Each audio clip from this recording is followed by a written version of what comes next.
Importation depuis CD. Afin d'importer des données dans l'archive, différentes sources de données peuvent être utilisées, mais aussi le presse-papier Windows. Veuillez noter qu'en plus de l'importation manuelle d'un seul CD, il existe également la possibilité d'une importation automatique qui doit être configurée par le service client. Le support est copié directement sur un plateau ou une archive préconfigurée lorsqu'il est inséré dans le lecteur de CD. Commençons par l'importation manuelle d'un CD dans une archive. Pour ce faire, insérez le disque dans le lecteur CD et DVD de votre ordinateur. Cliquez avec le bouton droit de la souris sur le tableau des résultats et sélectionnez Importer depuis dans le menu contextuel. Puisque nous sommes dans le dossier local, nous ne pouvons importer que le support entier dans le sous-menu.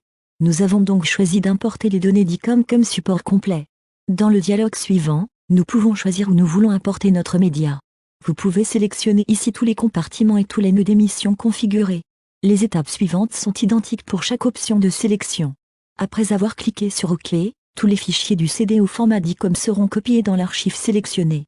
L'état d'avancement de la saisie est affiché dans la barre de titre du visualiseur EMRE.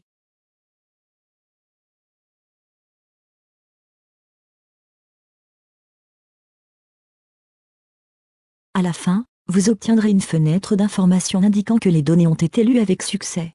Après avoir mis à jour la vue à l'aide du raccourci clavier, nous voyons maintenant que nos données ont été importées dans le presse-papier.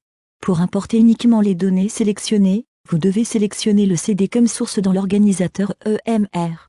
Vous pouvez sélectionner ici les données que vous souhaitez archiver en les sélectionnant dans la première colonne. Cliquez à nouveau avec le bouton droit de la souris sur la table des résultats. Comme nous avons maintenant sélectionné les données, la deuxième entrée est également activée.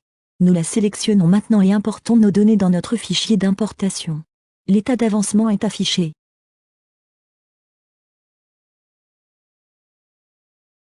Après avoir terminé, nous recevons notre boîte d'informations.